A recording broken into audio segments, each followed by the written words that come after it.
Hi, good evening to all. Welcome to our channel. இன்றைக்கி என்ன vlog பார்க்குறோம் அப்படின்னா, நம்மளோட ஈவினிங் விலாக் தான் பார்க்குறோம். ஆஃபீஸ் முடிஞ்சு வந்தாச்சு.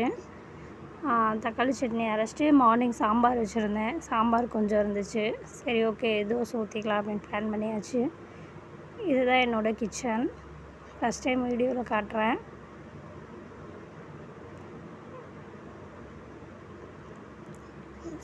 கொஞ்சம் ஆன்லைனில் வந்து சர்ச் பண்ணிகிட்ருக்கேன். இன்னும் கொஞ்சம் எப்படி பெட்டராக கொண்டு வரலாம் அப்படின்றது. இப்போ நம்ம எப்போதும் போல் தக்காளி சட்னி ரெடி பண்ணிடலாம் அப்படின்ட்டு தேவையான அளவு உப்பு போட்டு மாவு கொஞ்சம் தண்ணி ஊற்றி கரைச்சி நைட்டு வந்து தோசை ரெடி பண்ணியாச்சு.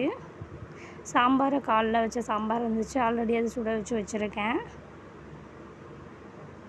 இப்போ தக்காளி சட்னிக்கு வதக்கி வச்சதெல்லாம் சூடு ஆறுனதுக்கப்புறம் மிக்ஸி ஜாரில் போட்டு அரைச்சி எடுத்துக்கலாம். இப்போ தோசை ரெடி.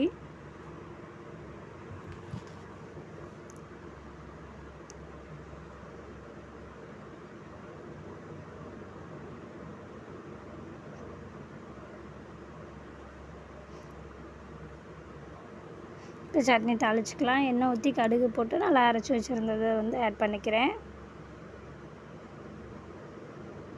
என்னோடய விலாக் இன்றைக்கி இப்படி தான் முடிஞ்சிச்சு.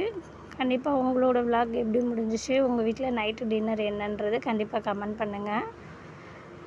ஓரளவு செஞ்ச டிஷ்ஷே தான் செஞ்சிட்ருக்கேன். வேறு எதாவது புது டிஷ் ட்ரை பண்ணலான்னுருக்கேன். கண்டிப்பாக நீங்கள் கமெண்ட் பண்ணுங்கள். கண்டிப்பாக நான் அதை ட்ரை பண்ணி காட்டுறேன்.